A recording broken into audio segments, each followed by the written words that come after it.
दिन के चार्ट में हम शुक्र की प्लेसमेंट को डिस्कस कर रहे हैं। इस वीडियो में अब दसम भाव के लिए विचार करने वाले हैं। दसम भाव में आपके शुक्र को देखा जाए तो 12वें घर के स्वामी और सप्तम घर के स्वामी होकर वो आ रहे हैं सिंह राशि में 10वें घर में, जहां पर अब इनके जो डिस्पोजिटर होंगे वो सूर्य होंगे। ऐसे केस में सूर्य की प्लेसमेंट हालांकि आपको देखना काफी जरूरी होगा। शुक्र का इस प्रकार का प्लेसमेंट है तो फायरी साइन में यहाँ शुक्र आ रहे हैं। देखिए फायरी साइन में नॉर्मली शुक्र उतना बेटर रिजल्ट देते नहीं है जब मैरिज या रिलेशनशिप की बात आती है, लेकिन जब कलात्मकता की बात आती है, शुक्र से रिलेटेड कारकत्व की बात आती है, स्पेशली क्रिएटिविटी की बात आती है, तो ऐसा शुक्र बहुत ज़्यादा बेहतर प्रभाव दिखा सकता है। साथ ही शुक्र का जो दृष्टि 4th हाउस पे है उसकी वजह से आपका घरेलू जीवन और आपका जो कार्य क्षेत्र है या जो आपका प्रोफेशनल लाइफ है उसके बीच में एक अच्छा बैलेंस क्रिएट करने के लिए भी शुक्र की स्थिति काफ़ी बेटर यहाँ मानी जा सकती है। तो अब शुक्र पर अन्य कौन कौन से प्लैनेट्स का प्रभाव है, शुक्र जिन जिन प्लैनेट से प्रभावित हैं वो ग्रह कौन कौन से आपके भावों को रिप्रेजेंट कर रहे हैं, ये देखना भी जरूरी हो जाएगा।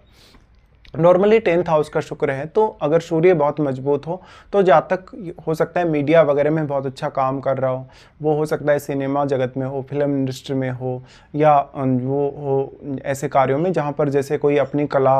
आपको बिखेरनी है, जैसे वाद्य यंत्र बजाने से रिलेटेड आप में कला हो सकती है, गीत संगीत से रिलेटेड आप में कला हो सकती है, या किसी भी प्रकार की अन्य कोई भी कलात्मक अभिव्यक्ति आपकी हो सकती है। तो शुक्र यहाँ आ गए। अब शुक्र अगर शुभ ग्रहों से प्रभावित होंगे तो शुक्र एक शुभ ग्रह होने के नाते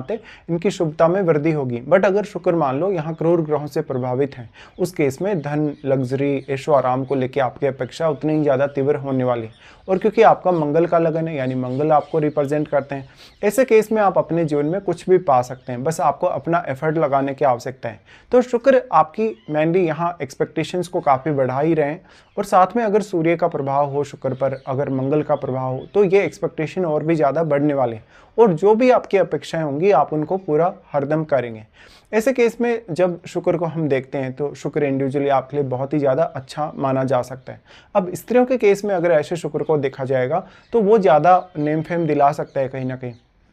इस हिसाब से ऐसा शुक्र है तो इवेंट प्लानिंग के लिए अच्छा है। कोई भी प्रकार का ऐसा कार्य जिसमें आप ज़्यादातर सौंदर्य से रिलेटेड कार्य कर रहे हैं, ब्यूटी पार्लर से रिलेटेड कार्य कर रहे हैं, कोई साज सज्जा से रिलेटेड कार्य कर रहे हैं, या कपड़ों से रिलेटेड, रेडीमेड कपड़ों से रिलेटेड कुछ कार्य हैं, या ऐसे पद जहां पर आपको एक बहुत यूनिक कहीं ना कहीं क्षमता प्रदान की जाती है, जहां पर या आपके पास बहुत ज़्यादा अधिकार या जहां पर शक्तियाँ हो सकते हैं। ऐसे केस में लेकिन सूर्य का बलि होना बहुत जरूरी है। इसके साथ साथ मान लो अगर मंगल का प्रभाव शुक्र पर हो तो भी आप शुक्र से रिलेटेड फील्ड में बहुत अच्छा कार्य कर सकते हैं, लेकिन मंगल के शुक्र पर प्रभाव की वजह से फिर आप अगर मैरिज की तरफ फोकस करेंगे तो आपको ऐसा पार्टनर मिलेगा जो आपके सेम कार्य क्षेत्र से जुड़ा हो सकता है, या पार्टनर आने के बाद में आपके जीवन में बहुत बड़े बड़े चेंजेस होंगे जो कि स्पेशली आर्थिक स्थिति को लेके या करियर को लेके हो सकते हैं। शुक्र के इस प्लेसमेंट की वजह से अब शुक्र जो कि 4th हाउस को यहाँ प्रभावित कर रहे हैं तो वो आपकी धन संपत्ति में वृद्धि करेंगे और पर्याप्त समय आप अपने परिवार को दे सकेंगे इस केस में। लेकिन शुक्र अगर क्रूर ग्रहों से प्रभावित है, जैसे कि राहु से प्रभावित है, अगर सूर्य से, मंगल से प्रभावित है, इवन बुध से प्रभावित है, तो आपके फेम के लिए बहुत अच्छा है, लेकिन आप अपनी फैमिली और अपने रिश्तों को काफी डोमिनेट करेंगे। लेकिन स्त्रियों के केस में यहाँ पर ज्यादा बेटर रिजल्ट आने की संभावना है पुरुषों की तुलना में। अब अगर देखा जाए तो इस प्रकार के जो जातक हैं वो लीडरशिप के लिए भी जा सकते हैं अगर मंगल का या सूर्य का प्रभाव शुक्र पर हो। और शुक्र क्योंकि सप्तमेश होने की वजह से स्त्रियों के लिए तो वैसे ही शुक्र काफी फेवर करेगा पुरुषों की तुलना में, बट पुरुषों के केस में क्योंकि उनकी जो वाइफ है उनको शुक्र रिप्रेजेंट करते हैं, ऐसी स्थिति में शुक्र की ये जो प्लेसमेंट है तो पार्टनर आपका कैरियर फोकस्ड हो सकता है ज़्यादातर। अगर शुक्र पर कोई भी बैड इफेक्ट नहीं है तो पार्टनर आपको पर्याप्त रूप से घरेलू मामलों में भी सपोर्ट करेगा पुरुषों के लिए। लेकिन इसमें 4th हाउस में बैठे हुए ग्रह का काफी इंपॉर्टेंट रोल है आपके चार्ट में। 4th हाउस में जो भी प्लैनेट बैठा है वो शुक्र को जरूर प्रभावित करेगा। साथ ही साथ ऐसा हो सकता है कि वो ग्रह यहाँ सप्तम को प्रभावित कर रहा हो, आपके 11th हाउस को प्रभावित कर रहा हो, या किसी भी अन्य भाव को प्रभावित कर रहा हो, तो उन भावों को भी आप पर विचार करना काफी ज्यादा जरूरी हो जाएगा। इस हिसाब से शुक्र की प्लेसमेंट बहुत ज्यादा अच्छी मानी जा सकती है। अब यहाँ पे शुक्र अगर मान लो वक्री हो जाते हैं तो शुक्र का जो स्वयं का शुभ प्रभाव पड़ना चाहिए वो कम हो जाएगा। ऐसे केस में अपनी पहचान बनाने, अपना नाम कमाने के लिए आपको थोड़ा एफर्ट ज़्यादा लगाना पड़ सकता है, या लंबे समय तक आपको वेट करना पड़ सकता है। मेनली अगर राहु केतु से शुक्र प्रभावित होते हैं, अगर शुक्र प्रभावित होते हैं शनि जैसे ग्रह से, तो आपको काफ़ी सतर्क रहने की आवश्यकता है, स्पेशली आपके कैरियर के लिए भी और आपकी मैरिड लाइफ के लिए भी। क्योंकि जब कैरियर की बात आती है तो ऐसा जब तक कैरियर के प्रति बहुत डेडिकेटेड तो होगा, लेकिन वो एफर्ट करने के बावजूद भी कहीं ना कहीं उतनी ज़्यादा सक्सेस कैरियर में पा नहीं सकेगा जितनी वास्तव में उसको पानी चाहिए। अब जो शुक्र है, अगर मान लो शुक्र यहाँ पे या तो अस्त होते हैं या सूर्य के बहुत ज़्यादा प्रभाव में हो, मंगल के बहुत ज़्यादा प्रभाव में हो, तब आप अपनी लाइफ में बहुत ही हायर गोल पा सकेंगे और आप अपने कार्य क्षेत्र में काफ़ी अच्छे से डोमिनेट भी कर सकेंगे। शुक्र यहाँ पे सप्तमेश होने की वजह से पार्टनर से आपको पर्याप्त रूप से सहयोग मिलने की भी संभावना, अगर शुक्र पर कोई बैड इफेक्ट नहीं है। और इवन जो शुक्र की दृष्टि जो चतुर्थ हाउस पे पड़ रही है, उस वजह से पार्टनर आपको घरेलू मामलों में भी पूरी तरीके से सपोर्ट करेगा यहाँ पर। अब बात आ जाती है शुक्र पर कौन कौन से प्लैनेट आपके चार्ट में अपना प्रभाव डाल रहे हैं। देखिए, जो भी प्लैनेट यहाँ शुक्र पर प्रभाव डाल रहे हैं, स्पेशली दृष्टि संबंध के द्वारा, तो वो आपके चार्ट में जिन जिन भावों के स्वामी हैं, उन भावों से आपको विशेष तौर पे सफलता मिलने या उन भावों से आपको लाभ होने के चांसेस हैं। इवन उन भावों से जुड़े हुए रिश्तों से भी आपको काफ़ी सपोर्ट मिलेगा, या उन भावों से रिलेटेड आपकी कलात्मकता, आपकी अभिव्यक्ति की क्षमता के माध्यम से आपको आगे बढ़ने के काफ़ी सारे अवसर मिलेंगे। ऐसा शुक्र है तो आपको बहुत अच्छी लग्जरी लाइफ जीने के लिए भी प्रेरित करता है, क्योंकि वो सिंह राशि में आ जाता है और सिंह राशि के जो स्वामी वो सूर्य हैं ही। ऐसे केस में सूर्य एक बहुत रॉयल प्लैनेट है और इसी रॉयल्टी के साथ आप अपनी लाइफ को बिताना पसंद करेंगे। ऐसे केस में शुक्र पर अगर कोई भी बैड इफेक्ट है तो आपकी अपेक्षाएं तो काफ़ी तेज़ी से बढ़ेंगी, लेकिन जीवन में कितना ही ज़्यादा भौतिक सुख साधन आप पालें, कितनी ज़्यादा समृद्धि पालें, उसके बावजूद भी आप उससे उतने ज़्यादा संतुष्ट नहीं रहने वाले।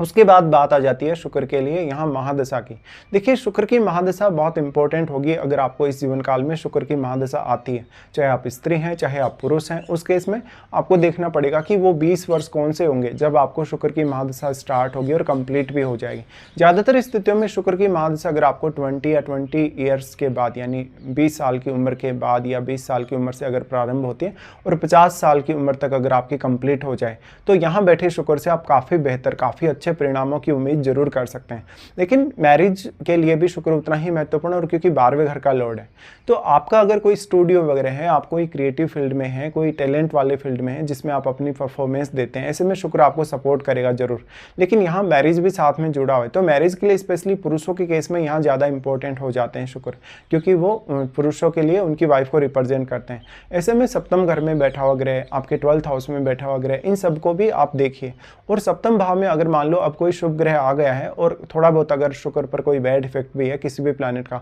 तो भी जो सप्तम घर में बैठा प्लैनेट है वो कुछ हद तक आपको स्थिति का मैनेज करने में के लिए काफ़ी ज़्यादा सक्षम बना देगा। अब यहाँ आपको ये ध्यान रखना होगा कि अपने पार्टनर से कोई बहुत बड़ी अपेक्षा आपको नहीं रखनी चाहिए। जितनी ज़्यादा अपेक्षा आप अपने पार्टनर से रखेंगे, हालांकि पार्टनर बहुत ज़्यादा डोमिनेटिंग होगा आपके लिए ऑलरेडी, तो आपको परेशानी होगी। आपको घरेलू मामलों में हो सकता है कि पार्टनर बहुत ही ज़्यादा अथॉरिटी के साथ डोमिनेट कर रहा है, वो आपकी सुन नहीं रहा, तो घरेलू मामलों पर कुछ हद तक ये मान सकते हैं कि जो जीवन साथी है उसका प्रभाव ज़्यादा नजर आएगा। ऐसे केस में सप्तम घर में बैठा ग्रह और आपके 12th हाउस में बैठा ग्रह आपके लिए बहुत इंपॉर्टेंट है, क्योंकि भले ही शुक्र आपका 10th हाउस में चला गया, लेकिन सप्तम घर में बैठा ग्रह आपकी पब्लिक इमेज या आपकी पब्लिक छवि को काफ़ी प्रभावित कर सकता है, आपकी पब्लिक डीलिंग को काफ़ी प्रभावित कर सकता है। इसी तरीके से जो 6th हाउस में बैठा प्लैनेट है वो आपके 12th हाउस को प्रभावित करेगा, जो कि शुक्र का ही घर है। ऐसे में जो 12th हाउस में प्लैनेट बैठा है वो भी यहाँ छठे घर में बैठे प्लैनेट से अगर प्रभावित होगा तो किस प्रकार के वो यहाँ परिणाम ला सकता है। शुक्र मेनली यहाँ आ गए, 12वें घर के लॉर्ड हैं, तो आपका फॉरेन से अगर कुछ कनेक्शन हो या 12th हाउस से जुड़े हुए मामलों से अगर कुछ कनेक्शन हो तो आप और बेहतर कर सकते हैं। अब मान लो आपके चार्ट में मंगल भी अच्छी स्थिति में नहीं है या सूर्य भी बहुत अच्छी स्थिति में नहीं है, तब आपको 12th हाउस में कोई ऐसा प्लैनेट जरूर चाहिए जो आपको सपोर्ट कर सके, क्योंकि 12th हाउस में बैठा हुआ ग्रह आपके क्रिएटिव फील्ड के लिए, आपके टैलेंट वाले फील्ड के लिए बहुत इंपॉर्टेंट हो जाएगा।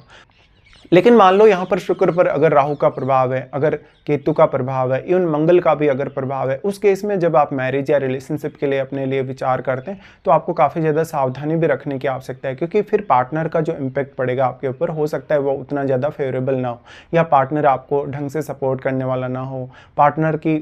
खुद की भी आपसे कुछ बहुत बड़ी अपेक्षाएँ हो सकती हैं। और ऐसे केस में कुछ हद तक देखा जाए तो क्योंकि शुक्र जो है वो 12वें घर का लॉर्ड होने की वजह से अगर शुक्र बुरी तरीके से प्रभावित है, राहु से प्रभावित है, केतु से प्रभावित है, तो कभी कभी आपके मैरिज के अलावा भी कुछ अफेयर या रिलेशनशिप वगैरह होने के चांसेस होंगे, स्पेशली उन लोगों के साथ जिन लोगों के साथ आप काम कर रहे हैं। तो अगर आप फिल्म इंडस्ट्री वगैरह में हैं, ऐसे किसी भी क्रिएटिव फील्ड में हैं, तो वहाँ पर आपका लोगों की तरफ अट्रैक्शन, अपने अपोजिट जेंडर की तरफ काफ़ी ज़्यादा रुझान रहेगा या अट्रैक्शन रहेगा। तो इन सब बातों का आपको ध्यान रखना होगा जब भी शुक्र आपका इस तरीके से 10th हाउस में प्लेस्ड होगा।